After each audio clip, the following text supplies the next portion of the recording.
안녕하세요. 책 읽기 좋은 날입니다. 인생의 절반쯤에 이르러 사람들은 어떻게 살 것인가를 진지하게 고민합니다. 지금까지 성취와 업적, 책임과 의무 위주로 삶을 꾸려왔다면 이제는 본인이 진정으로 원하는 삶, 가치 있는 삶에 주의를 기울이게 되기 때문입니다. 이근우 이화여대 명예교수는 90년 인생에서 길어올린 나이듦에 관한 철학적 통찰과 진솔한 조언을 후배들에게 들려주고 있습니다.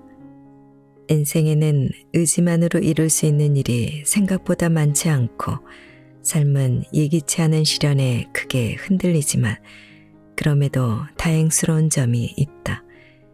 인생의 슬픔은 일상의 작은 기쁨으로 인해 회복된다는 사실이다.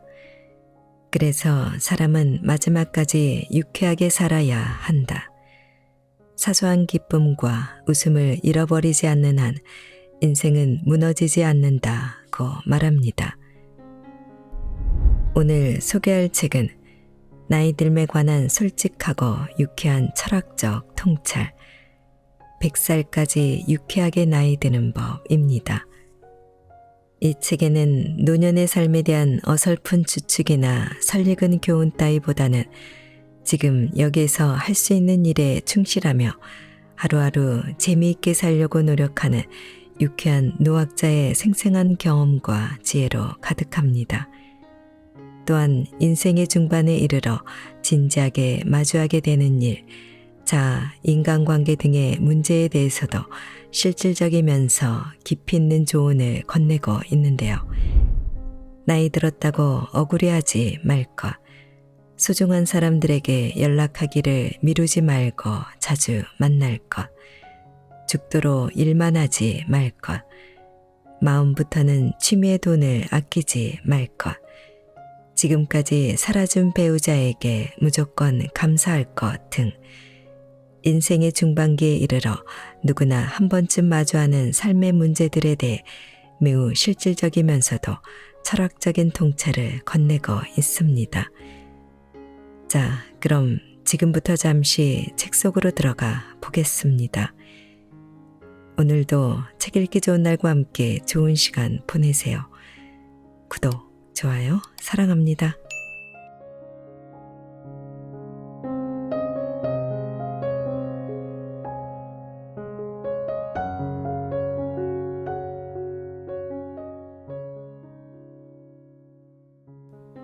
나이 들었다고 억울해하지 말았어야 했다. 미국의 유명한 정치 칼럼니스트 마이클 킨슬리는 42세의 젊은 나이에 파킨스병에 걸려 남들보다 빠르게 노화를 경험했다. 그는 신체의 변화를 겪는 동안 느끼는 소외를 담아 처음 늙어보는 사람들에게 라는 책을 썼는데 거기에 재미있는 일화가 나온다. 킨슬리는 매일 아침 출근 전에 수영을 하곤 했는데 어느 날 아침 수영장에서 한 노인을 만나게 되었다. 노인은 킨슬리를 보고 웃으며 말했다. 네, 나이가 90이요. 와, 놀랍네요. 전혀 그렇게 보이지 않아요. 그런데 노인은 칭찬에 우쭐해졌는지 가슴을 내밀면서 선언하듯 말했다. 나는 판사였다오. 나이까지만 말했으면 좋았을 것을. 괜한 잘난 척이 킨슬리의 심기를 건드렸나 보다.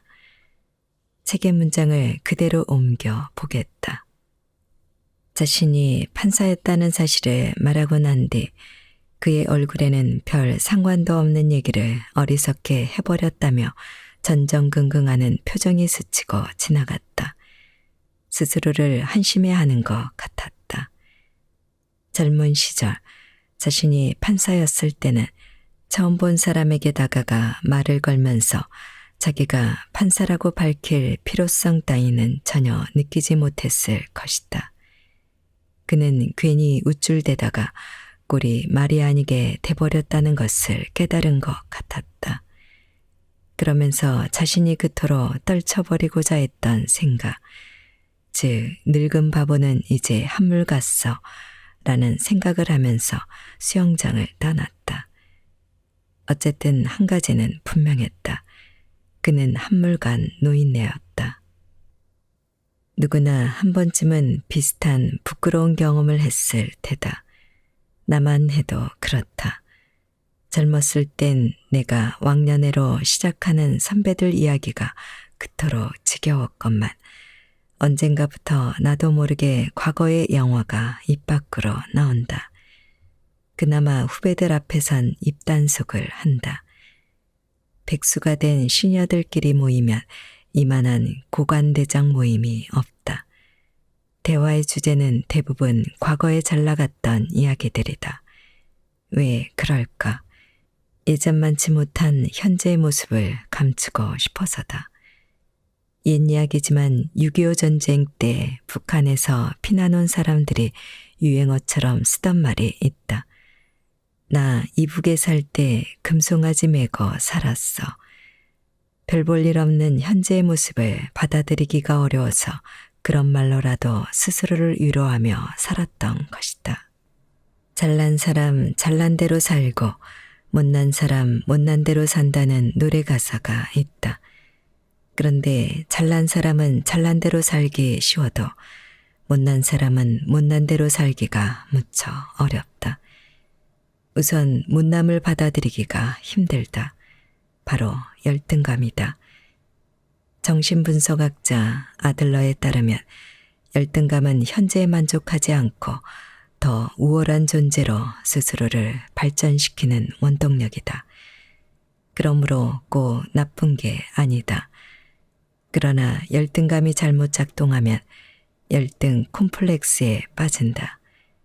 원래 못났으니 아무것도 이룰 수 없다고 지레 좌절해버리거나 자신의 열등감을 감추기 위해 스스로 우월하다고 거짓된 체면을 거는 식이다. 자본주의 사회는 열등감을 이용해 돈도 번다. 교수로 봉직하던 시절 백과사전을 판매하는 외판원이 연구실에 들렀다.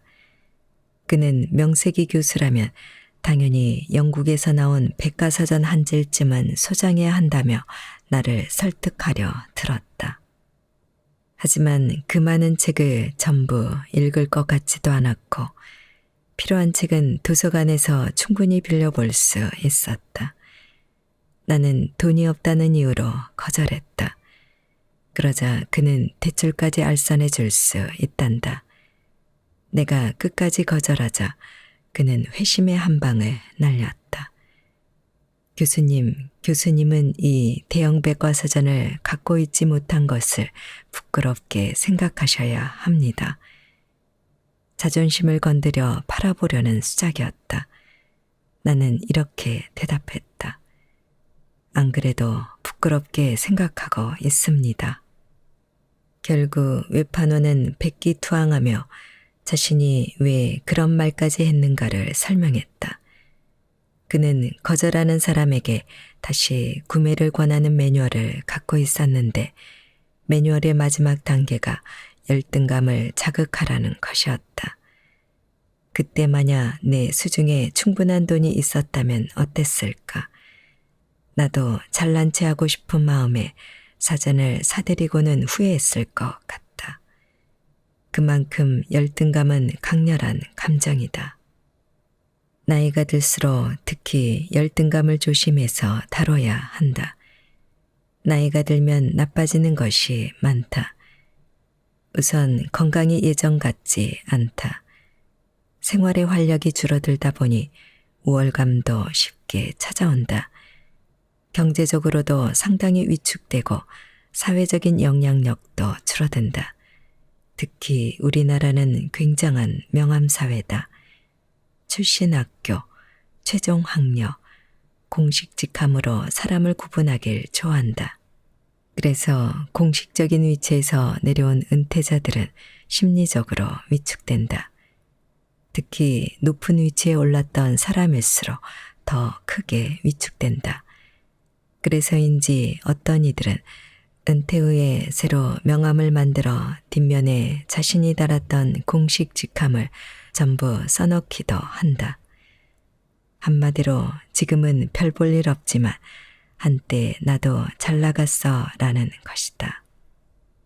예전에 잘 나가던 시절을 어떻게든 알리고 싶은 그 심정을 모르는 바 아니다. 세월이 흘러 달라지는 것들을 담담하게 받아들이기란 참으로 어렵다. 머리로 이해하긴 쉬워도 가슴으로 인정하긴 힘들다.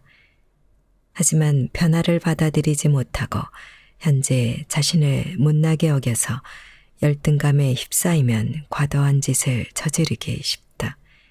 한마디로 오버를 하게 된다. 한때 높은 자리에 있었다며 갑질 아닌 갑질을 하려 들고 젊은이들을 향해 자꾸만 훈수를 두고 세상을 향해 과격한 발언을 쏟아낸다. 어떤 사람들은 한창 때 몸을 되찾겠다며 성형에 큰돈을 쓰기도 하고 각종 건강식품과 운동기구에 집착해서 지켜보는 이들의 안타까움을 사기도 한다. 하지만 아무리 노력해도 우리는 모두 언젠가는 한물간 노인네가 될 수밖에 없다. 지구의 모든 생명체가 종국에는 죽음에 이르듯 인간도 생물학적 사회적 정점을 찍고 나면 쇠퇴의 길을 걸어갈 수밖에 없다. 그리고 그때가 되면 아무리 잘난 체 해봐야 누가 거들떠 보지도 않는다. 또 열등감 속에서 자신을 괴롭힌들 누가 연민의 정을 갖고 위로해 주지도 않는다. 냉혹하게 느껴질지 몰라도 자연스러운 현상이다. 그런데도 한창 잘 나가던 과거의 자신을 세워놓고 그것을 이겨보겠다고 애쓰는 이는 얼마나 어리석은가. 누군가 나에게 반드시 필요한 삶의 기술을 하나 꼽으라면 나는 정견이라고 대답할 것이다. 사람에겐 자신을 바로 볼 줄 아는 능력이 필요하다. 이제는 체력이 떨어진 나, 사회적으로 협소해진 나, 경제적 능력이 줄어든 나를 있는 그대로 바라본다. 화가 나면 화가 나는구나 하고 느껴본다. 무엇을 잘못해서 지금에 이른 것이 아니다. 과거의 나는 그대로 멋졌고 현재의 나는 이대로 괜찮다. 여기까지 생각이 미친다면 삶을 괴롭게 만드는 열등감에서 비로소 자유로워질 수 있다.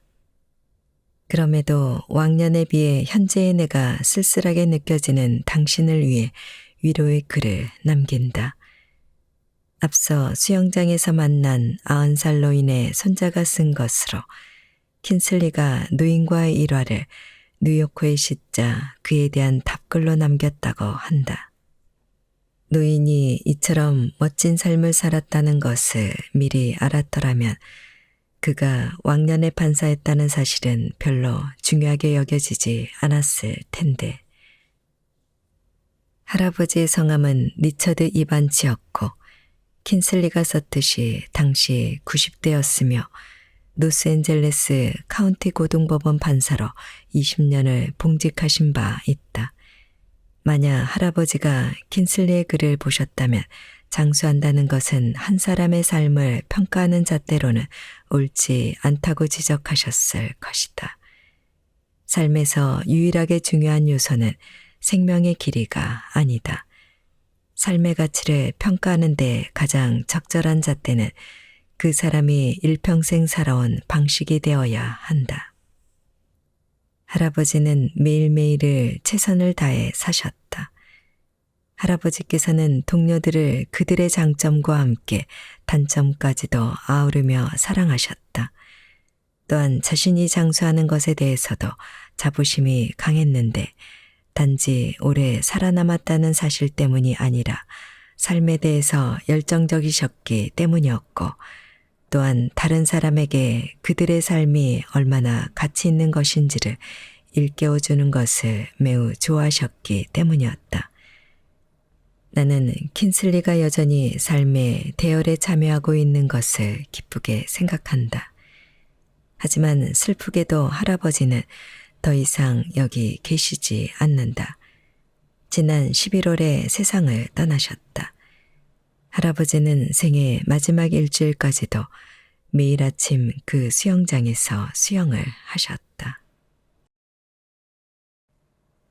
소중한 사람들과 더 자주 연락하며 지냈어야 했다. 김재응 교수는 나보다 4살 많은 선배 교수님이다. 평생 학생들을 가르치며 누구보다 부지런히 연구한 우리나라의 대표적인 교육심리학자로 은퇴 후에는 학문적 재산을 바탕으로 사회 발전에 이바지하고자 꾸준히 애쓰셨다. 90을 훌쩍 넘은 나이에도 건강한 정신으로 하루하루 즐겁게 살아가는 그의 모습을 지켜보는 것이 후배로서 매우 존경스럽고 행복하다. 이렇게 말하면 내가 그를 선배로서 꽤나 깍듯이 모시는 줄 알겠지만 실상 우리는 작은 일로 티격태격하는 친구 사이 같다. 그만큼 격이 없고 열린 사고를 갖춘 분이다. 김재응 교수는 자주 내 평생 참 좋은 사람들하고 살았다 라고 말씀하셨다. 주위에 남을 행복하게 해주려는 사람이 많았다는 것이다. 그리고 나이가 들수록 그리운 사람, 보고 싶은 사람이 있는데 이런저런 생각이 들 때는 곧바로 실행에 옮겨야 후회가 없다고 강조했다. 그 만남을 다음으로 미루었다가는 자기처럼 땅을 치고 후회할지도 모른다면서 말이다. 김재응 교수에게는 각별한 선배가 있었다. 그의 주치의였던 고 박문희 원장이다. 박문희 원장은 내가 국립정신병원에 재직할 때 원장으로 계셨기에 나도 잘 아는 분이다. 당시만 해도 척박했던 의료 환경을 개선하는 일에 늘 앞장섰기에 따르는 후배 의사들이 많았다. 한마디로 정신의학계의 거목이었다. 그런 분이 어느 날 김재웅 교수에게 전화해 이렇게 말했다고 한다. 김 교수, 인자 내가 안 보고 싶지. 평소라면 어이 김 교수, 점심이나 같이 하세라고 호쾌하게 후배를 호출할 사람이었다.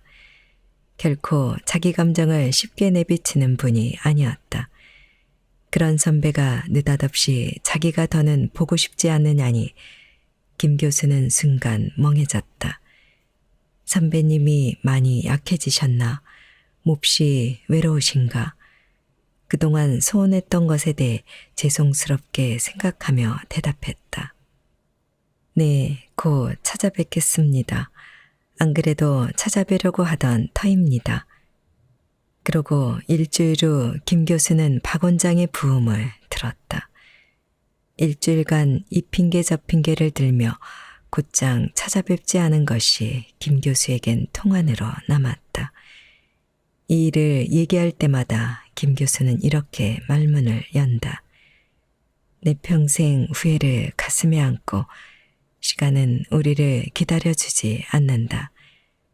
보고 싶은 사람이 있으면 미루지 말고 찾아가고 전화를 걸어 안부를 물어야 한다. 젊을 때 같으면 내일로 미뤄도 되지만 중년에 이르면 생각나는 대로 행동으로 옮겨야 한다. 내가 보고 싶은 그 사람이 멀지 않은 곳에 있다는 것은 참으로 행복한 일이다. 전화 한 통으로 만날 수 있다면 그보다 행복한 일도 없다. 이 나이가 되고 보면 그리운 사람을 만나고 싶어도 만날 수 없는 경우가 빈번해진다. 나는 연구실로 출근하면 컴퓨터부터 켠다. 이메일을 확인하고 곧바로 페이스북에 들어가는데 어느 날 한 친구의 생일이라는 알람이 떴다. 순간 어리둥절했다. 그는 몇 년 전에 타계했기 때문이다. 나는 그 친구의 페이스북에 메시지를 남겼다. 생일 축하하네. 그 동네도 살만한가? 그와 나는 의과대학을 함께 다녔다. 대학 시절 친구들이 우르르 몰려간 동기생의 결혼식을 나는 이 친구 때문에 참석하지 못했다. 한쪽 배가 나빠져 곧바로 수술해야 하는 그의 곁에 내가 남았던 것이다. 그의 페이스북 기록을 쭉 훑어보니 그때 결혼했던 친구도 작년 이 친구의 생일에 축하글을 남겼다. 하지만 올해는 새로운 글이 없었다. 학생 때 결혼한 그 친구도 타계했기 때문이다. 대학 동기 중 반수 이상이 이미 하늘나라로 갔다. 살아있어도 건강 문제로 요양원에 들어가 있거나 거동이 불편해 바깥 외출이 어려운 친구가 많다. 나는 가끔 대학 동기들에게 단체 메일을 보내는데 이제 답을 보내는 사람은 둘뿐이다. 메일함을 열어볼 땐 덜컥 두려움이 몰려온다. 혹시 누군가의 부음 소식이 날아든 건 아닌가 하는. 인생을 힘들게 하는 것 중 하나가 바로 외로움이다. 그것을 해소하는 가장 쉬운 방법이 바로 오래된 친구들과의 만남이다. 추억을 하나하나 꺼내어 이야깃거리로 삼으면 그야말로 시간 가는 줄 모르게 즐겁다. 또 체력적으로나 사회적으로나 가장 왕성했던 내 모습을 기억해주는 친구를 만나는 일은 나이 들어 찾아오는 무력감을 해소하는 데도 도움이 된다. 무엇보다 동시대인으로서 우리가 지금 함께 살아 숨쉬고 있다는 사실만으로도 큰 위안이 된다. 그러니 보고 싶은 사람이 있다면 지금 당장 그에게 연락해 보라. 훗날을 기약하며 머뭇거리기엔 남은 인생이 그리 길지 않다.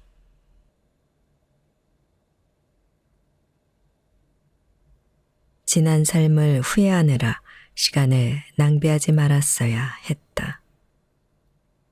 며칠 전 친구 하나가 찾아와 한바탕 하소연을 늘어놓았다. 지금껏 한 번도 마음대로 살아보지 못했다는 것이다. 선택의 기로에 섰을 때 의지를 세워서 하고 싶은 것을 선택했더라면 지금보다 훨씬 행복한 삶을 살 수 있었는데 겁이 나서 변화를 선택하지 못했고 뒤면 안 된다고 생각해 남들과 똑같은 일상을 반복했다는 후회였다. 이 친구만이 아니다. 내 마음대로 하고 살 것을 주변에서 가장 많이 듣는 후회다. 오죽하면 호스피스 병동에서 일했던 의사인 친구가 통계를 내보았더니 환자들이 가장 많이 하는 후회 1위가 하고 싶은 일을 하고 살았더라면 이었을까. 언제나 만족하는 일보다는 후회스러운 일이 더 오래도록 기억에 남는다.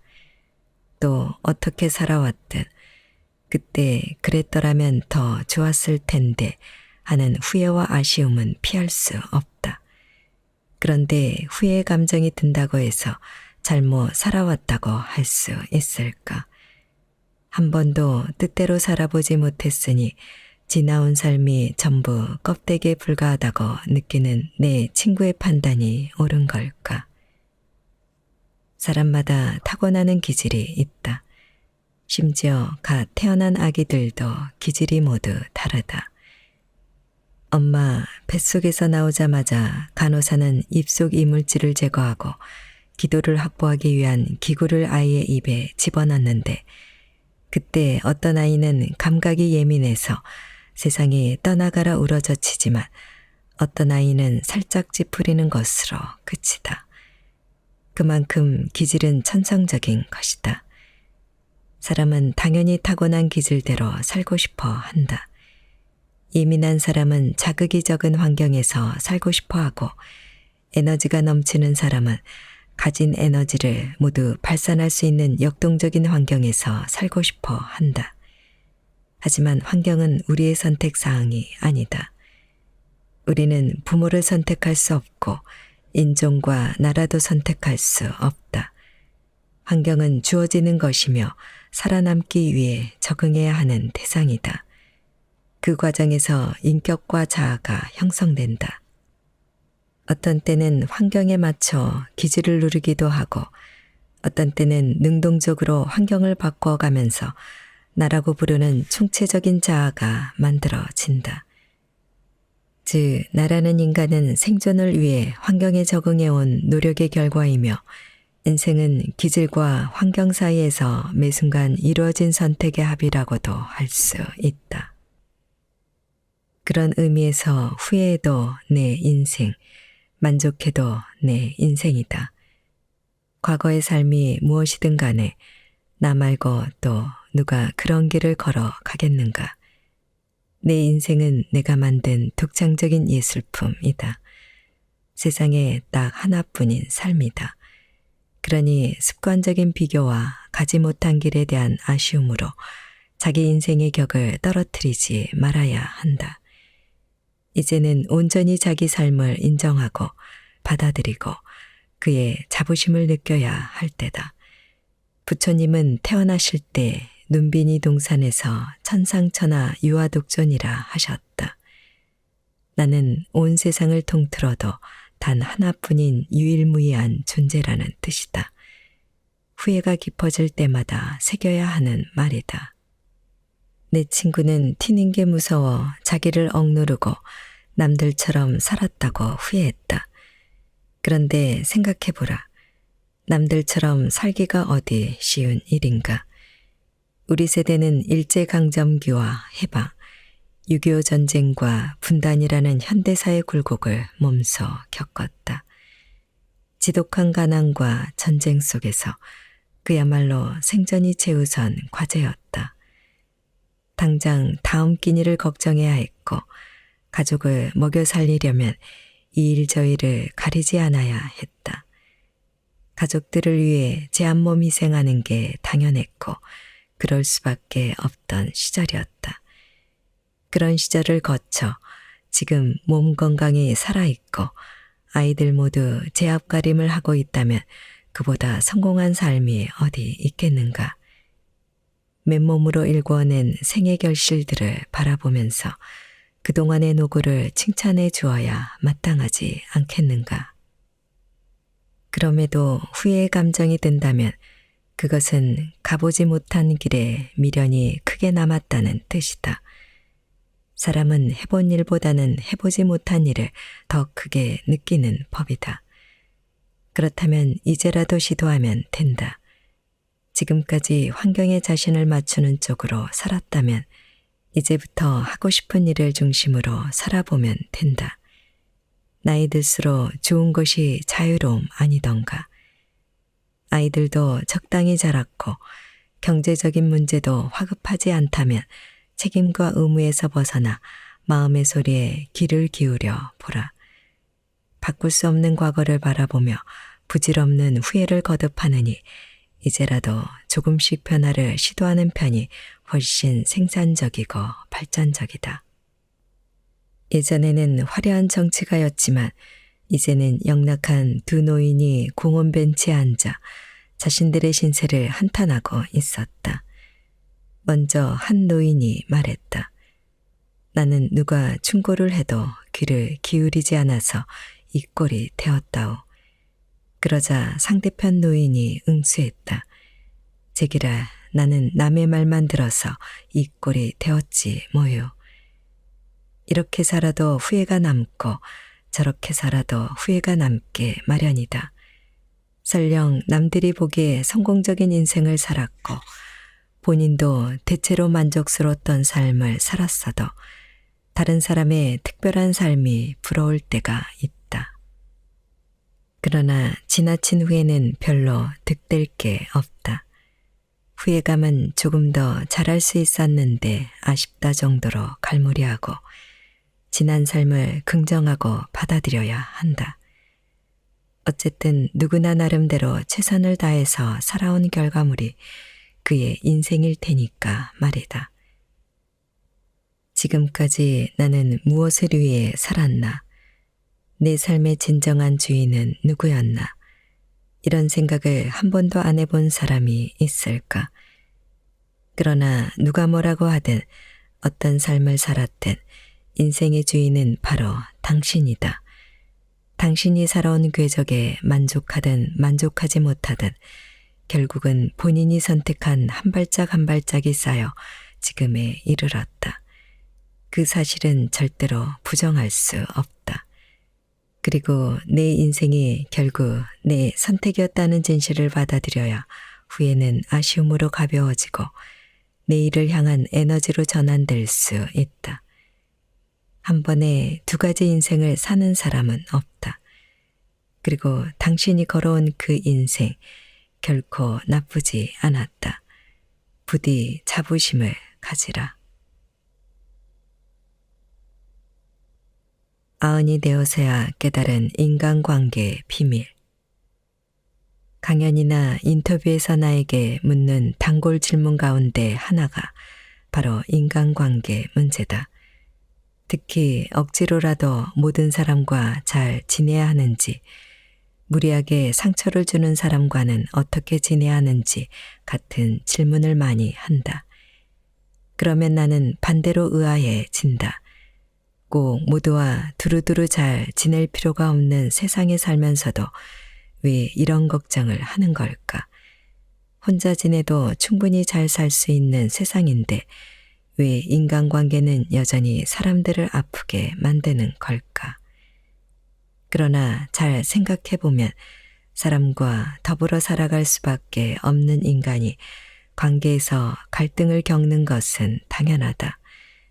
혼자 자유롭고 싶은 욕구와 함께 행복해지고 싶은 욕구, 이 두 가지는 시대를 막론하고 인간이라면 동시에 가지는 상반된 욕구다. 그러므로 이 둘 사이에서 건강하게 균형을 잡는 방법을 아는 것이 중요하다. 여기서는 그 균형 잡기에 도움이 될 만한 이야기를 해보려고 한다. 첫째, 사람에게 너무 많은 것을 기대하지 마라. 좋아하는 사람끼리 서로에게 같은 기대치를 갖고 있으면 싸울 일이 없을 것이다. 그러나 이런 일은 불가능하다. 우리는 모두 엄연히 다른 사람이기 때문이다. 우리는 각자 다르게 느끼고 다르게 행동한다. 그게 자연스러운 일이다. 굳이 말하지 않아도 그가 내 마음을 다 알 거라는 환상적인 기대야말로 갈등의 주범이다. 매일 붙어있는 사이여도 말하지 않으면 모르는 게 많다. 또 내가 원한다고 해서 상대가 그 일을 해줄 의무는 없다. 각자에겐 자유의지가 있다. 그 의지를 틀어막으려고 하는 사람 곁에 머물고 싶은 이는 아무도 없다. 서로가 지키고 싶어하는 자유의 영역, 그것을 존중하지 않으면 관계는 어긋난다. 언젠가 큰아들은 내가 죽으면 재산은 끝이라고 선언했다. 그 말을 듣고 나는 알았다 하고 한마디만 했다. 내가 죽고 나면 제사를 이어받을 사람은 큰아들이므로 내가 상관할 바가 아니라고 선을 그었다. 오히려 죽고 나면 아무것도 모를 나에게 미리 말해준 게 고마웠다. 이 얘기를 듣고는 당사자인 나보다 더 분개한 사람들도 덜어 있었다. 하지만 내가 여전히 자식들과 가깝게 지내는 데에는 이런 성급기가 한몫한다고 나는 믿는다. 나와 같기를 바라는 허망한 기대를 버려야 서로 다른 느낌, 생각, 행동을 존중할 수 있다. 둘째, 외로움을 꼭 사람으로 달랠 필요는 없다. 기대를 버리고 나면 외로움이 밀려올지도 모른다. 이 세상에 누가 내 마음을 알아줄까 싶어 허탈해지기도 한다. 하지만 외로운 마음을 꼭 사람으로 달랠 필요는 없다. 함께 있으면 마음이 편안해지는 장소나 존재도 충분히 좋은 친구다. 나는 마음이 허전하고 쓸쓸해지면 산을 찾곤 했다. 산에 올라 텐트를 치고 그 안에서 누우면 꼭 엄마 품에 안긴 듯 포근해지고 편안해지고 다시 살아갈 힘이 났다. 산 덕분에 가족과 동료들에게 친절을 베풀고 환자들의 이야기를 경청하며 열심히 일할 수 있었다. 반려동물을 가장 믿음직한 친구로 꼽는 사람들도 있고 바다에 가면 저절로 울분이 풀린다는 사람들도 있다. 그것이 무엇이든 간에 안정감과 기쁨을 주고 행복을 느끼게 해주는 대상이라면 좋은 친구다. 언제라도 두 팔 벌려 나를 환영하는 친구가 이 세상에 있다는 것만으로도 마음은 편안해진다. 셋째, 미움에도 에너지가 된다는 사실을 명심하라. 젊어서 마당발로 불리던 친구가 있었다. 무슨 일만 일어나면 사람들은 이 친구부터 찾았다. 그러던 것이 세월이 흐를수록 그를 찾는 사람이 줄더니 나중에는 아무도 연락하지 않는 외톨이가 되었다.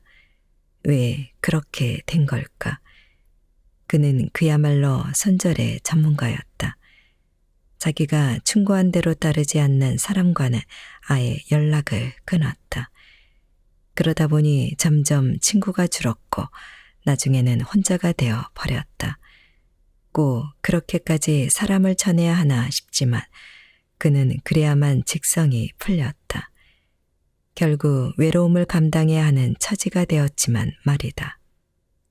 자기 뜻대로 되지 않는 사람을 미움으로 단죄하려는 사람들이 있다. 그러나 상대에게만 상처를 입히는 미움은 없다.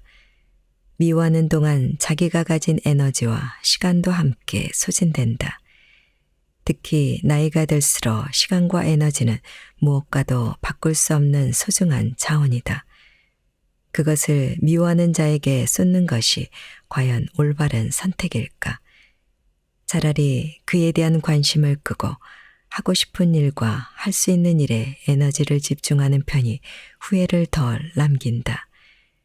그러니 미움이 마음을 휩쓸 때는 꼭 기억하기를. 미움에도 에너지가 된다는 사실을 말이다. 넷째, 사람이 그리울 땐 먼저 다가가라. 아흔이 되어서야 알게 된 거 하나. 사람에 대한 미움보다 그리움이 더 오래 남는다는 것이다. 이제는 나에게 무례했던 타인의 행동이나 서로 상처 주고 싸운 기억은 잘 떠오르지 않는다. 오히려 그때 좀 더 다정할 걸, 옹졸하게 굴지 말 걸, 그 마음을 더 존중해 줄 걸, 좋은 것은 더 나눌 걸 하는 아쉬움과 그리움이 온 마음을 차지한다. 좋은 일만 생기는 관계는 없다. 사람을 사귀다 보면 화나고 억울한 일도 덜어 겪는다. 그래도 다행인 점은 나중에는 좋았던 일이 훨씬 오래 기억에 남는다는 것이다. 사람으로 인해 상처를 입어도 사람으로 인해 다시 치유되고 행복해진다. 인간관계가 때론 지긋지긋하더라도 끝내 사람을 포기하지 말아야 하는 이유다. 나이가 들수록 외로움이 자주 찾아든다. 그럴 때 나는 생각나는 사람에게 전화하기를 주저하지 않는다. 그도 나를 반길까? 나를 좋게 기억할까? 괜한 얘기만 하게 되지 않을까 같은 걱정은 일단 미뤄둔다. 우리가 공유하는 추억의 힘을 믿으며 오늘 내가 먼저 다가간 이 행동이 좋은 추억 하나를 더 만들어준다고 믿기 때문이다. 마흔이 넘으면 인간관계가 넓어지는 만큼 공허하게 느껴지기도 한다. 한때 친했던 친구들도 각자 사느라 바쁜 데다가 은근한 비교 심리에 알게 모르게 상처를 받는다. 그럴 때는 혼자서 마음을 달래고 내면을 강화하는 시간이 꼭 있어야 한다. 하지만 그 시기가 지나면 다시 사람을 찾게 되는 때가 온다. 그때가 되면 주저하지 말고 먼저 친구에게 다가가기를. 친구도 당신을 그리워하고 있다. 사람은 사람을 떠나 살 수 없다는 당연한 진실을 당신은 좀 더 일찍 깨닫기를 진심으로 바란다.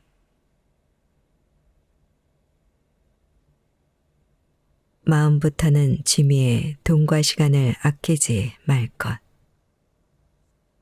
선생님, 사는 게 원래 이런 건가요? 맨날 똑같고 재밌는 일이 하나도 없어요. 지루해요.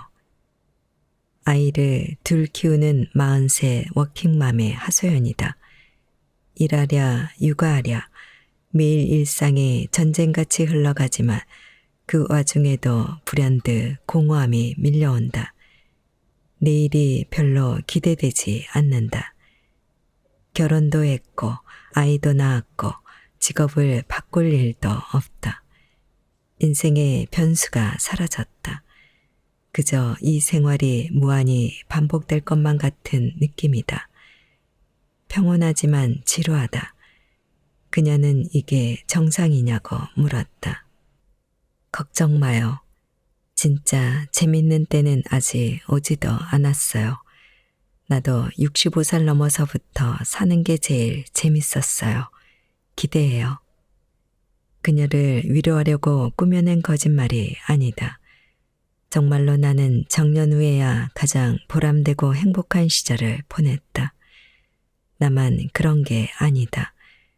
백오세 철학자 김영석 선생도 65세부터 80세까지가 인생의 황금기였다고 말했다.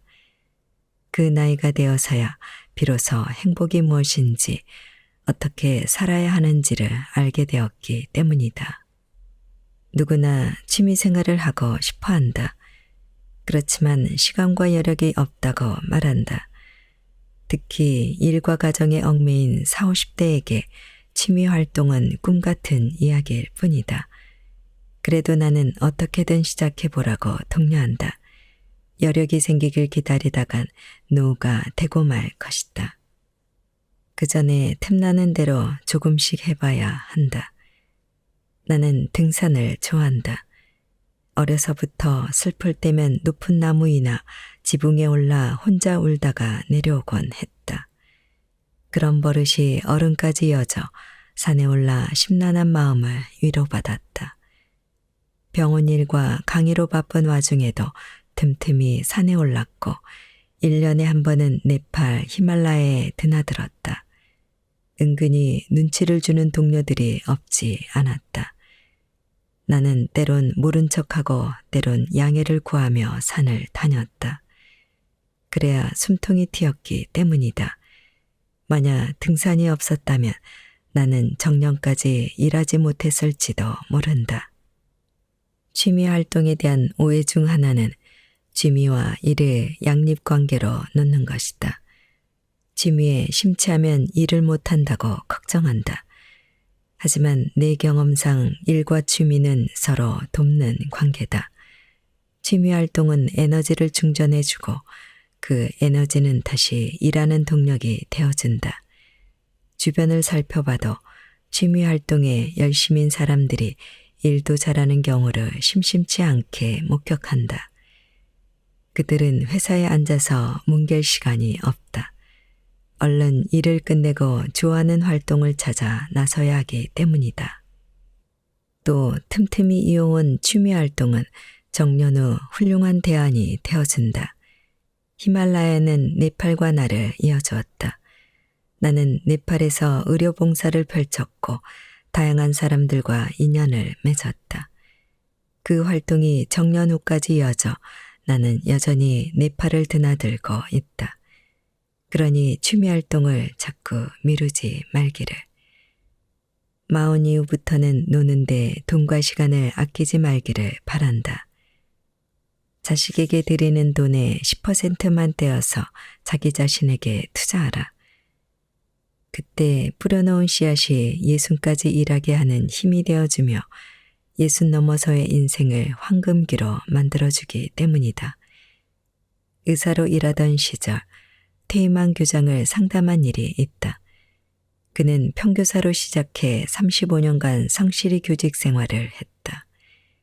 출퇴근 외에 하는 일이라곤 가끔 학교 선생님들과 하는 회식이 전부였다.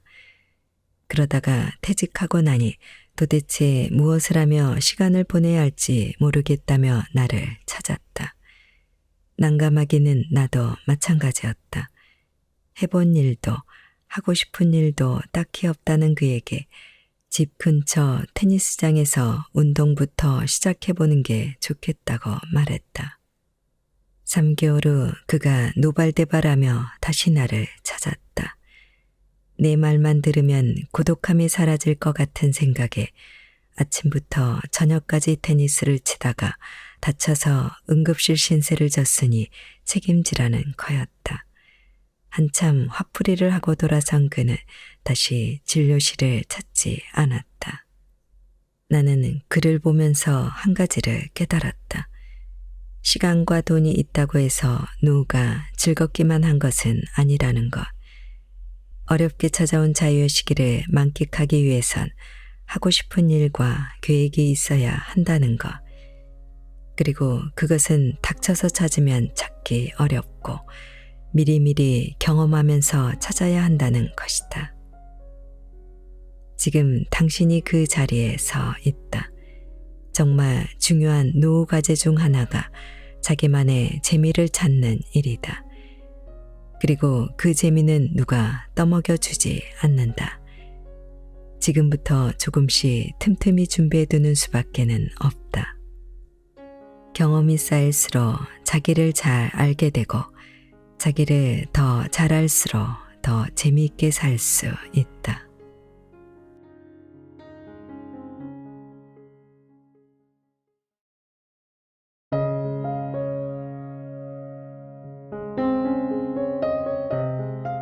안녕하세요. 칠기조날입니다.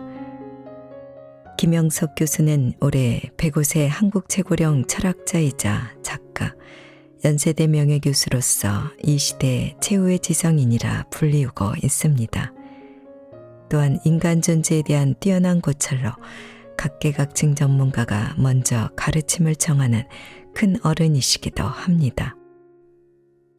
교수님은 수많은 언론 매체에 출연하며 삶에 대한 탁월한 통찰을 부드럽고 유려한 언어로 선사해 왔는데요. 소유했던 것을 죽어가는 것이 인생이라고 말하며 삶의 지표를 잃어버린 현대인이 단단한 삶을 살아갈 수 있도록 인생의 진리와 깨달음을 전하고 있습니다.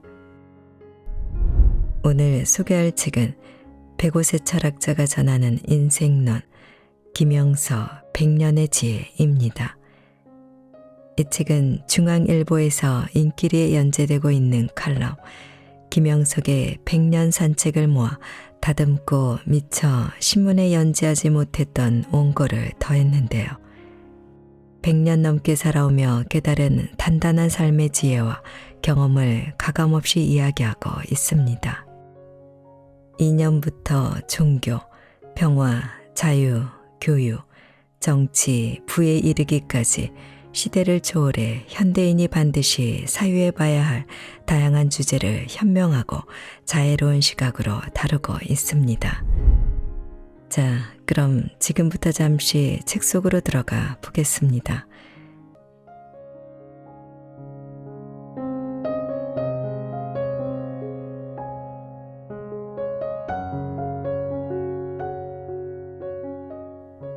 아름다운 인생을 살아라. 외모보다 중요한 것.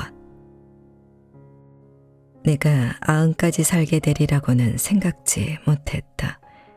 그런 욕심을 갖지도 않았다. 두 친구 안병욱 교수, 김태길 교수와 같이 열심히 일하자고 뜻을 모았다.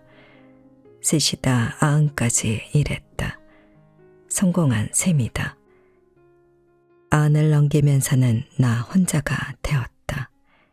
힘들고 고독했다. 80대 초반에는 아내를 먼저 보냈는데 친구들까지 떠났다. 앞으로는 어떻게 하지? 90대 중반까지는 일할 수 있을지 모른다. 그러나 100세까지 살게 될 줄은 몰랐다.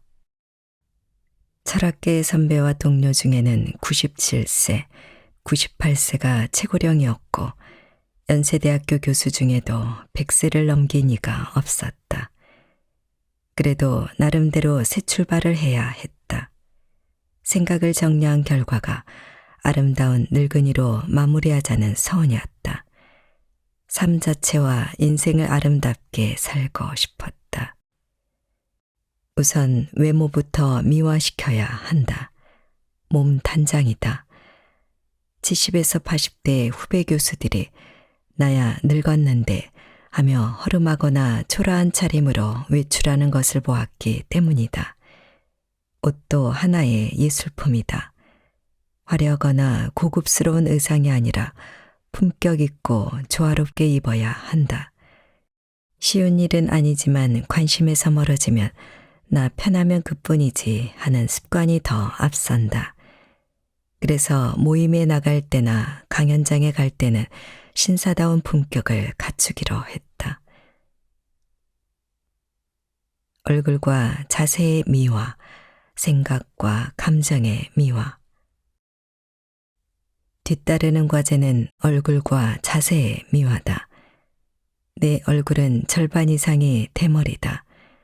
중학생 때부터 고민이었는데 지금은 스스로 보아도 어떻게 할 도리가 없다. 가발은 부자연스럽다. 자연스럽지 못한 것은 아름다움이 못 된다. 머리 색깔이라도 보기 흉한 백발이 안 되었으면 좋겠다고 걱정했다. 그런데 100세가 넘으면서 좋은 모습으로 바뀌었다. 이마가 넓어지기는 하면서도 백발이 더 생기지는 않았다. 거울로 살펴보았다. 뒷머리카락은 더 빠지지 않았고 약간씩 검은색으로 바뀌고 있었다. 옛날 사람들은 회춘이라는 말을 썼던 것 같다. 밖으로 말은 못하지만 더 빠지지도 말고 휘어지지도 않았으면 좋겠다. 얼굴에서는 주름살이 문제다. 아침마다 세수한 뒤에는 90대 후반부터 사용하는 2가지 화장품을 쓴다. 이마와 뒷밤은 그대로 유지되는데 입 언저리에는 주름살이 깊어진다. 못 본 채하고 주시하지 않기로 했다. 그러나 아름다운 늙음을 위해서는 더 큰 과제가 있다. 아름다운 감정과 정서적 건강이다. 생각과 감정을 미화시켜야 한다. 옷이나 얼굴보다 몇 배나 힘든 정신적 작업이다. 가장 중요한 것은 노욕이다. 나이 들수록 욕심은 줄이고 지혜가 앞서야 한다. 그런데 지적 수준이 떨어지고 자제력이 약해지면 젊었을 때 채우지 못한 노욕에 빠지기 쉽다. 욕심쟁이 어린 시절로 돌아가기도 한다. 거기에 치매까지 겹치면 보기 싫은 늙은이가 된다. 손주와 싸우는 할아버지가 될 수도 있다. 내 주변에는 그런 늙은이들은 없다. 그런데 돈과 명예 때문에 노욕을 부리는 실수를 범할 가능성은 잠재되어 있다. 주로 다른 사람과 비교해 보거나 장년기에 갖지 못했던 욕망을 극복하지 못하는 사람들이다. 아름다운 늙음을 위해서는 욕심, 다시 말하면 소유욕을 버려야 한다. 지혜로운 늙은이는 그 욕망의 대상을 후배들에게 돌린다. 후배와 제자들을 칭찬해주며 키워주는 선배가 되어야 한다. 나 같은 나이가 되면 자제력이 약해진다. 좋지 못한 옛날의 습관이 튀어나온다. 칭찬보다 욕하기 좋아하는 사람도 있고 인정받고 싶은 잠재력 때문에 혼자서 대화를 독차지하기도 한다. 내 주장이 옳다는 자세다. 수준 낮은 정치인과 근본주의 신앙을 가진 지도자도 실수를 한다. 대화의 분위기를 해치며 내 생각과 다른 사람을 존경스럽게 받아들이지 못한다. 침묵과 겸손이 미덕이라는 예절을 지키지도 못한다. 선한 인생의 결실, 인생의 아름다움. 지금 나는 존경스러운 2 선배를 기억에 떠올린다. 철학과 선배인 정석혜 선생이다. 미국에 갔다가 97세일 때 찾아뵈었다. 20년이나 연하인 나를 귀빈과 같이 대해주었다. 그 말씀과 향기는 너도 늙으면 나같이 품 있는 인격을 갖추어 달라는 자세였다. 나를 그렇게 대해주었기 때문에 더 존경하는 마음을 가졌다. 또 한 사람은 나와 나이가 비슷한 황 목사님이다. 심장병으로 고생하고 있었다.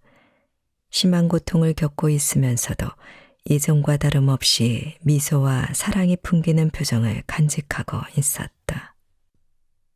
김 누구누구 장로의 얘기를 듣고 오신 것 같습니다. 제 건강은 괜찮습니다. 공연히 여러분에게 걱정을 끼쳐 죄송합니다. 회복되면 또 교회에서 배워야지요. 라면서 여전히 온화하고 밝은 모습을 갖추고 있었다.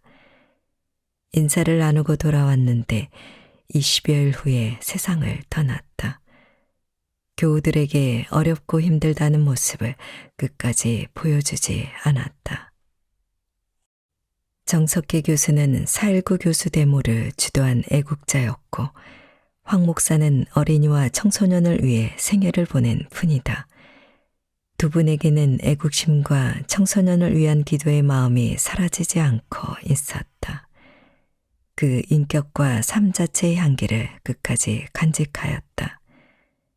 아름다운 눈연기는 역시 수양과 인격, 그리고 어떻게 살았는가에 있다.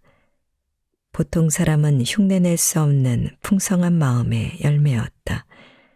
나는 과연 고귀한 인생의 목표를 갖추었는가를 묻게 된다. 인생의 아름다움은 선한 인생의 결실이다. 이웃과 사회를 얼마나 사랑했고 무엇으로 보답했는가는 생애의 유산이다. 나이 들어도 풍요로운 인생의 비결. 부부가 함께 그리고 오래 살아가는 100년 해로는 복 중의 복이다. 누구나 경험하는 사실이다. 해로하지 못한다면 누가 먼저 가는 것이 좋을까? 일률적인 해답은 불가능하다. 그러나 흔히 남자가 먼저 가는 편이 좋다고 말한다. 늙은 남자가 혼자 추하게 남는 것보다 여자가 자녀들과 함께 있기를 원하고 가족에도 강하기 때문이다. 내 친구 부인이 남편에게 한 얘기를 전해 들었다. 여보, 무슨 일이 있어도 내가 당신을 먼저 보내드릴게.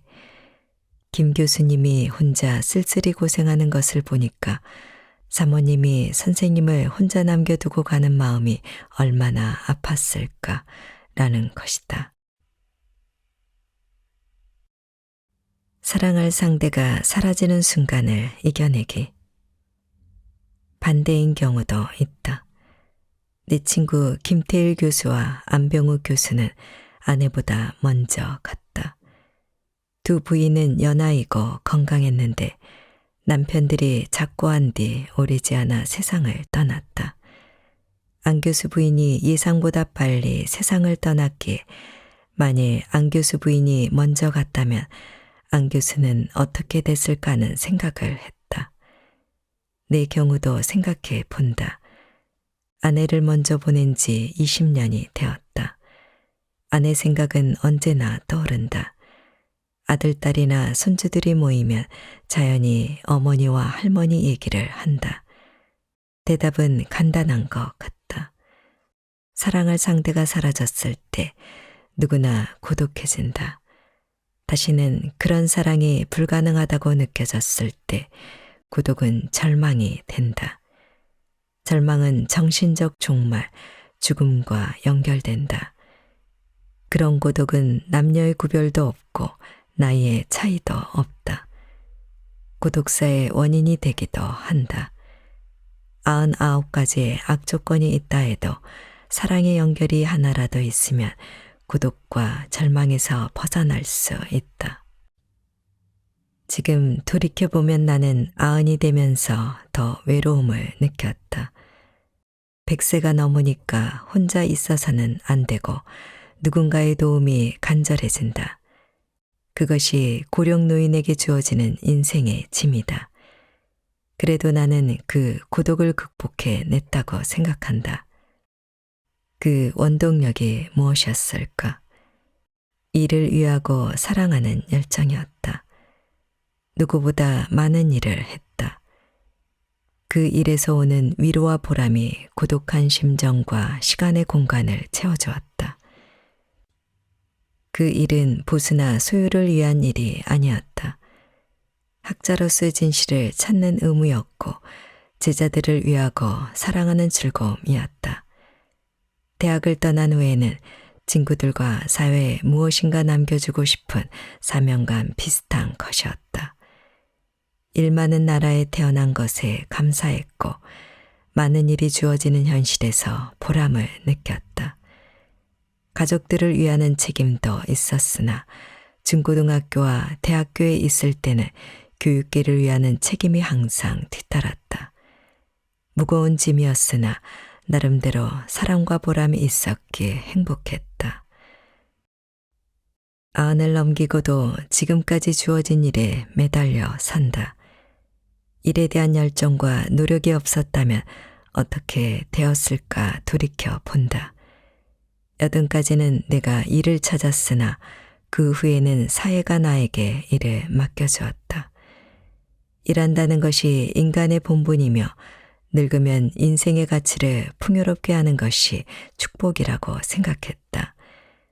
좀 더 많은 사람이 노년기 인생을 위해 스스로 일하는 열성을 가지며 정부와 사회가 노년기까지 일할 수 있는 도움을 주었으면 좋겠다. 나이 들수록 필요한 또 한 가지 과제는 인간관계를 선하고 아름다운 방향으로 넓혀가는 일이다. 인생은 어떤 인간관계와 공동체 의식을 갖는가에 따라 달라진다.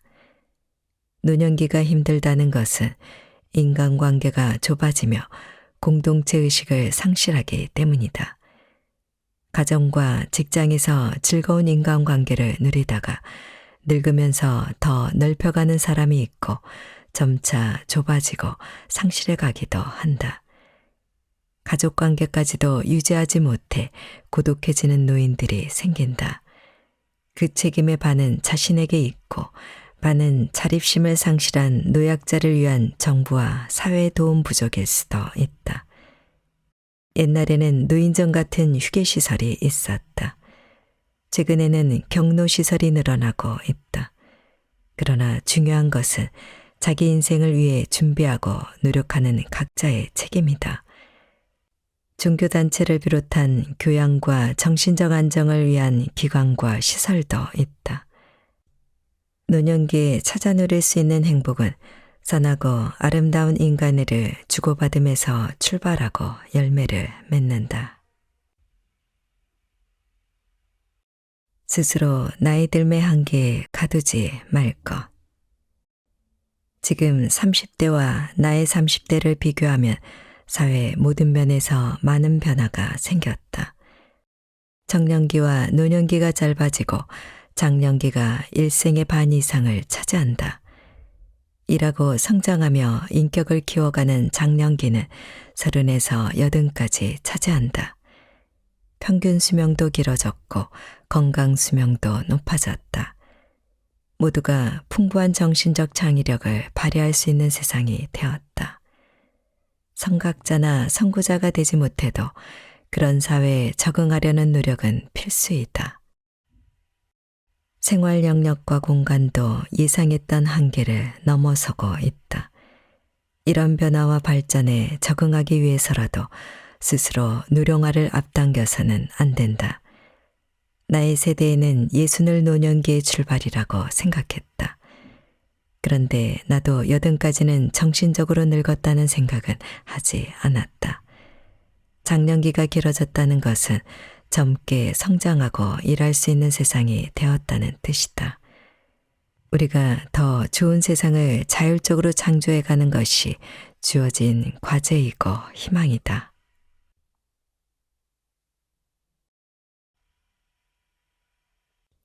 120세도 바라보는 시대, 장수가 축복이 되려면 100세가 넘으면서 가장 많이 받는 인사가 있다. 120세까지 사세요 라는 축하 말이다. 나는 할 말이 생각나지 않아 고맙다는 표정으로 대신한다. 그런데 내 가족 안에서는 그런 인사가 없다. 불가능한 일이기도 하고 백사세인 지금도 힘들게 사는 모습을 보기 때문일 것이다. 여론조사 통계를 본 적이 있다. 100세까지 살고 싶으냐라는 물음에 한국 사람은 51%가 그렇다고 답했는데 일본인은 22%만이 그때까지 살고 싶다고 했다. 일본은 세계에서 가장 장수 인구가 많은 나라다. 2022년 조사에 따르면 일본의 100세 이상 인구는 9만 명이다. 우리보다 10배가 높은 셈이다. 한국과 일본, 100세를 보는 다른 눈. 그런데 왜 일본인들은 78%가 100세 이상 살기를 바라지 않을까? 100세 이상의 장수를 행복한 삶이라고 인정하지 않기 때문일 것이다. 나는 왜 120세까지 살라는 인사를 받으면서도 고마운 마음을 못 가졌을까? 더 오래 우리 곁에 계셔주세요 라는 인사라면 머리를 숙이면서 감사합니다 라며 답례하고 싶은 마음이다. 그 첫째 원인은 100세 이상의 삶은 신체적 부담과 고통이 동반하기 때문이다. 경험해보지 못한 사람은 모르는 어려움이 있다. 나도 95세 이후부터는 내 정신건강이 신체적으로 내세한 육신을 업고 다니는 부담을 느낀다. 저녁 10시가 되어 잠드는 시간에는 편안한 안식을 느낀다. 하루의 짐을 풀어놓는 가벼운 자세다. 반대로 아침 기상 시간이 되면 일어나는 것이 싫어진다. 내 몸이 천근만근 같아 30분만 더 자면 안 되나 라며 누군가에게 물어보는 심정이다. 기상 자체가 주어진 부담이다. 이런 상황을 직접 간접으로 경험해보는 사람들은 100세라는 산을 넘어서까지 살아야 하나 하는 생각을 갖게 된다. 100세 이상 사는 가족이나 친지를 보는 사람은 그런 상태 이전까지의 인생을 원하게 된다. 정신이 신체의 노예가 되면서까지 살고 싶지 않다는 생각이다. 그러면 100세 이상까지 살고 싶어 하는 사람은 어떤 생각을 하는가? 통계에 따르면 가장 많은 사람은 조금이라도 더 긴 인생을 즐기고 싶다는 소원이다. 오랜 기간의 행복이 인생의 목표다. 그보다 낮은 수익이는 하나 두 번째가 가족들의 성공과 행복을 보고 싶다는 욕망이다. 그것이 인간적 본능이라는 생각을 하게 된다. 세상이 어떻게 변해가는지 보고 싶다는 기대도 있었다. 죽기 싫어서 산다는 대답도 있으나 20% 정도뿐이었다. 가는 데까지 가보자 마음으로 살아야 한다. 100세까지 살기 싫은 이유는 무엇인가라는 물음에는 가족이나 사랑하는 사람들에게 폐를 끼치고 싶지 않다는 생각이 가장 많았다. 그에 뒤따르는 것이 신체 노쇠 현상에서 오는 걱정, 경제적 불안, 더 좋은 삶이 불가능하다는 예측, 평균 수명이면 충분하기 때문이었다. 어떤 죽음을 맞이하기를 원하는가라는 물음에는 자신도 예상하지 못했던 돌연사가 으뜸이다. 죽음에 따르는 고통과 슬픔을 함께하는 죽음의 분위기가 싫기 때문이다.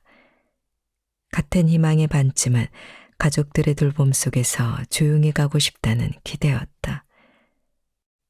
평상시와 같이 잠들었다가 가족이나 주변 사람도 모르게 깨어나지 않는 죽음은 복을 받은 편이라는 견해도 있었다. 처음 이야기로 돌아가 보자. 누군가가 나에게 당신은 어떠했는가 라고 묻는다면 나는 어떤 대답을 할 수 있을까? 아흔까지는 내 인생을 내가 원하는 대로 살 수 있다고 믿었고 또 그렇게 되었다. 그런 희망은 누구나 가질 수 있다. 막상 아흔이 되니까 앞으로는 어떻게 하지라고 스스로 반문했다. 가는 데까지 가보자고 했는데 100세까지 연장되었다. 지금은 더 갈 수 있고 가야 할 인생의 길을 스스로 포기할 수가 없어 계속하고 있다. 평균 수명과 건강 나이가 10년은 더 연장된 세상이니까. 그러니까 100세까지는 누구나 도전해도 좋을 것이다. 그 다음에는 어떻게 하는가? 행복과 보람을 유지할 수만 있으면 누구나 의욕과 희망을 품는 것이 괜찮다고 생각한다. 100세가 되었다고 스스로 인생을 포기할 수는 없다. 앞으로는 120세까지도 연장되는 세상이 올지 모른다. 구한말에는 왕실에서 80세 장수한 노인을 찾아 지팡이를 선물했다. 20년이 연장되어 나는 100세에 청와대에서 주는 지팡이를 받았다. 지금 20에서 30대의 젊은이들은 20년쯤 더 연장될 수 있을지 모른다. 국가와 민족에 대한 사명감. 그러나 그것은 누구에게나 주어지는 선물은 아니다. 자연인의 한계를 넘어 삶의 정신적 가치와 의미를 창조해가는 사람에게 주어지는 특전이다. 자연의 한계를 넘어 정신적 문화에 동참하는 것이 인간의 사명이니까. 인간은 시간 안에서 역사적 의미와 가치를 사회와 더불어 창조해가게 되어 있다. 역사를 누가 이끌어 왔는가? 삶의 가치와 의미를 위해 최선의 삶을 영위해준 사람들이다.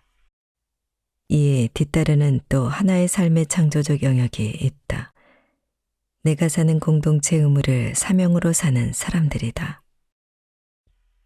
나와 더불어 가족을, 우리와 함께 민족의 행복과 발전을 위한 삶이 본연의 책임이다. 정신적 가치를 창조하는 노력과 공동체의 기본이 되는 민족과 국가를 위해 주어지는 일과 사명의식을 갖추고 산다면 100세라는 시간적 한계는 사라진다. 나이란 숫자일 뿐이라는 말이 진실이 된다. 나 같은 늙은이도 주어진 일이 있는 동안은 책임져야 한다는 의지로 삶을 계속하고 있다. 주어진 일에 최선을 다하면 더 소중한 일을 하게 된다. 옛날에는 지방에서 온 손님을 만나면 가훈이 무엇이냐 또는 좌우명이 무엇이냐고 묻는 사람들이 있었다. 있는 편이 없는 것보다 좋겠다는 생각은 하면서도 가훈이나 좌우명에 집착하는 것도 좋아 보이지 않았다. 강원도 양구 철학의 집 내 가족 사진이 있는 자리에는 두 글귀가 있다. 정신적으로는 상위권에, 경제적으로는 중산층에와 사랑하는 사람이 사랑을 받는 사람보다 행복하다 이다. 앞에 글귀는 내가 뜻하는 것이고 다음 글귀는 아내의 삶을 통해 얻은 교훈이다. 나는 슬하에 많은 가족을 두었다. 또 제자 중에는 큰 기업을 운영하는 이들도 있다. 그들에게 내가 하고 싶은 이야기는 성공해서 부자가 되었더라도 사생활과 가정경제는 중산층 수준이 좋다는 것이다. 기업은 기업대로 독립된 공익기관이고 개인 생활은 정신적 가치가 중요하니까 경제적 관심이나 부담에 빠지지 말라고 권한다. 정신은 상위권에, 경제는 중산층에. 더 중요한 것은 사회 지도자 대부분은 중산층에서 태어났지 부유층 가정의 자녀가 아니었다고 말한다.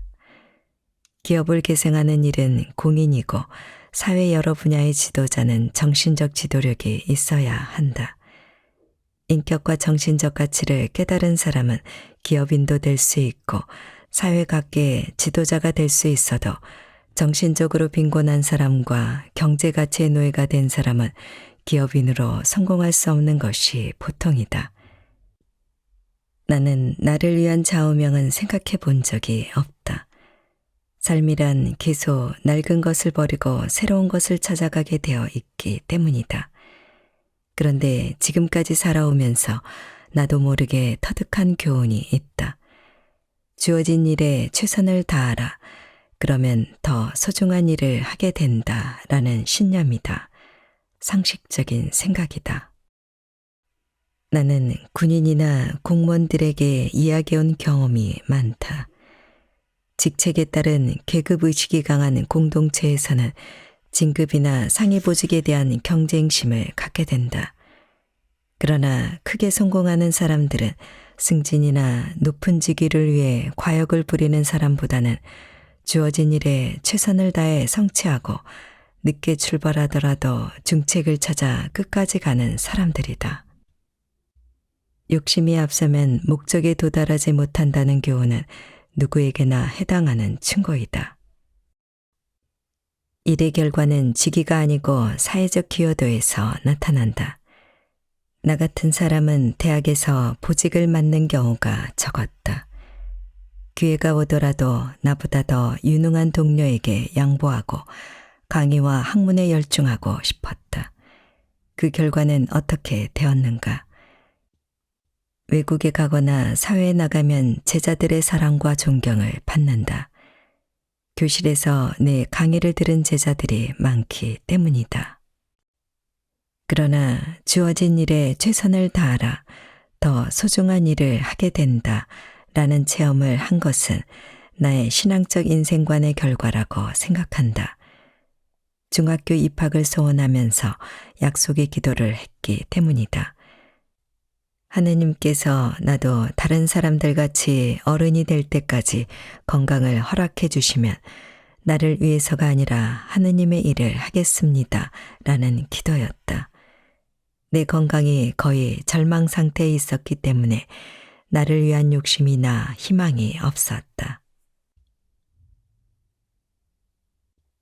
인간은 일하기 위해 태어났다. 그런 출발에서인지 지금까지 항상 일이 먼저 주어졌다. 나 자신이 직업을 찾아가는 경험은 단 한 번뿐이다. 27세에 탈북 월남하고 뒤늦은 학기 도중에 중앙중고등학교 교사가 되기 위해서였다. 그리고 7년 후 연세대의 초청을 받은 후부터는 지금까지 주어진 일에 정성을 쏟아온 셈이다. 내 건강이 남달리 유지되는 것도 주어진 일 때문이라고 생각한다. 그리고 중앙학교 7년 동안의 노력도 헛되지 않았다. 나보다 유능하고 훌륭한 인재들이 사회에 진출하였다. 미국, 캐나다, 한국에서 높은 평가와 존경받는 교수만 15명에 이른다. 또 교주인 인천 선생의 뒤를 따르는 동안에 깨닫지 못했던 많은 교훈을 터득할 수 있었다. 내 뜻이 이루어지기보다는 더 높은 인생의 수령 기간이 되었다. 100세를 넘기면서 얻은 결론은 인간은 일하기 위해 태어났다. 일의 목적은 더 많은 사람의 행복과 인간다운 삶을 돕는 데 있다. 주어진 일에 최선을 다한다면 더 큰 봉사의 기회가 주어진다는 인생관이다.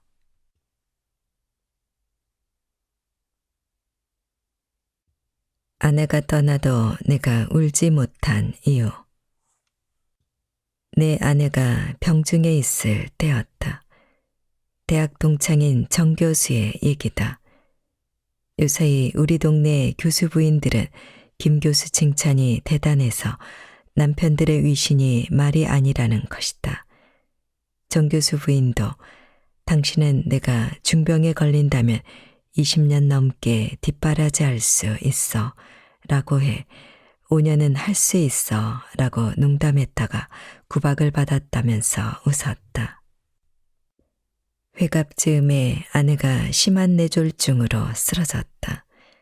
주치의도 수술은 했으나 희망이 없다면서 외국에 나가 있던 아들, 딸들에게 시급히 귀국하기를 공고했다. 나도 각오를 하고 있었다. 그런데 기적같이 목숨은 구할 수 있었으나 언어 기능을 상실했다. 세브란스 교수들도 강의 시간에 학생들에게 특별한 환자 중 한 사람으로 소개할 정도였다. 미국에 사는 의사 사이의 도움으로 미국 병원에서도 치료를 받았고 2년 후부터는 세브란스 병원과 집을 오가면서 20년에 걸친 세월을 지냈다. 그러다가 의사들의 권고와 가족의 양해를 얻어 병원 치료를 단념하기로 했다. 내가 중환자실에 들어가 아내의 손을 잡고 마지막 기도를 드렸다.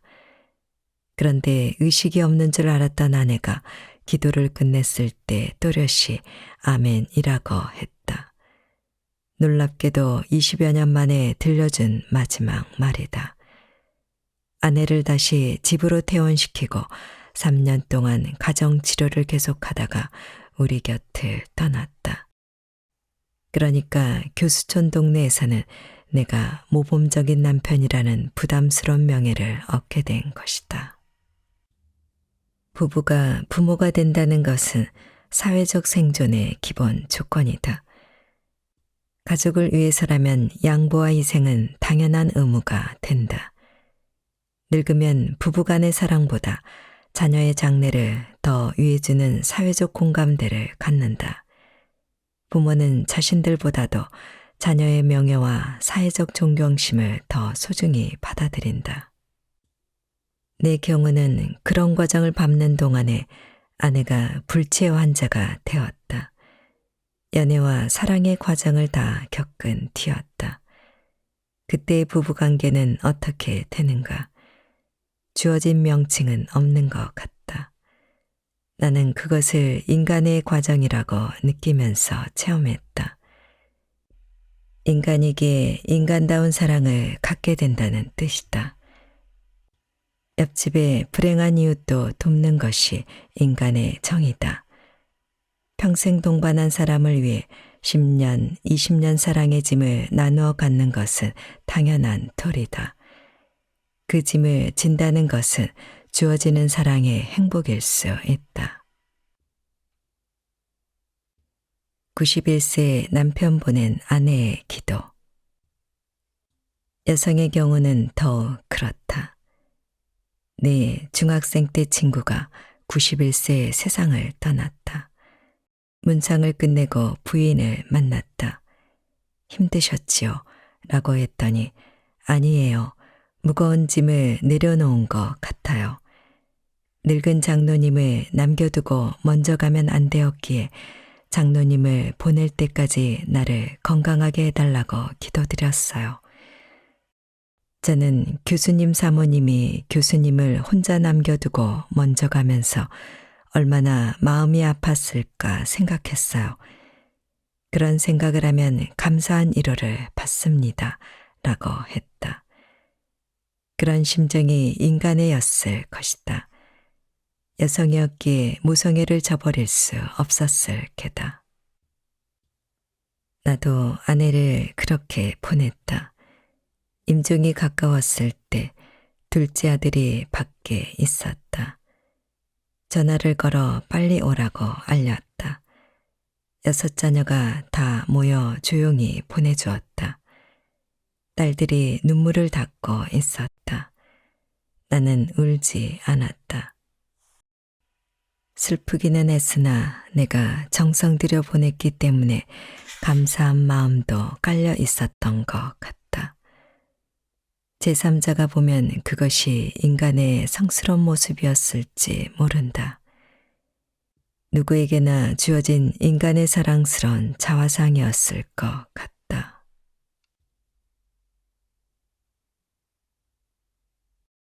육체가 누수해져도 정신은 늙지 않는다. 대한민국은 나를 따뜻한 품 안에 맞아줘 오늘에 이르렀다. 우리 국민도 6.25 전쟁의 폐허 속에서 무에서 유를 창건하는 새로운 탄생을 체험했고 성공으로 이끌어 왔다. 30대 중반에 연세대학교로 가면서는 학문과 사상계, 교육과 사회적 활동을 넓혀가기 시작했다. 65세의 정년을 맞이하면서 가까운 친구들과 뜻을 모아 90세까지는 사회적 책임을 같이 하자고 약속했고 그 뜻을 성취했다. 아흔을 맞이하면서는 자신과 사회를 위해 무엇을 할 수 있을까를 찾아 일하기로 결심했다. 지금까지 강연, 집필, 몇 권의 저서를 남길 수 있어 감사하다. 지금 나는 내 긴 생애를 후회하지 않는다. 30까지는 성실히 자신을 키웠고 30여 년은 직장에서 최선을 다해 일했다. 이름부터 30년은 더 열심히 일했다. 육체는 누수해졌으나 정신은 그렇게 늙었다고 생각지 않는다. 금년 4월은 내가 102세를 마무리하는 달이다.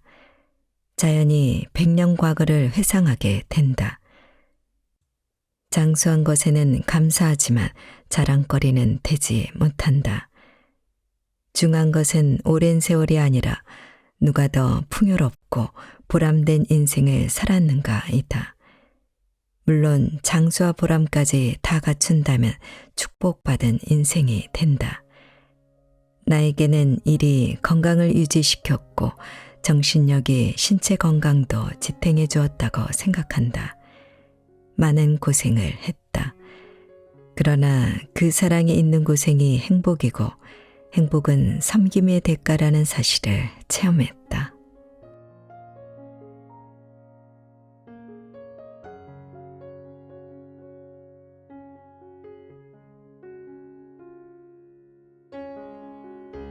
책 읽기 좋은 날 오늘은 여기까지입니다.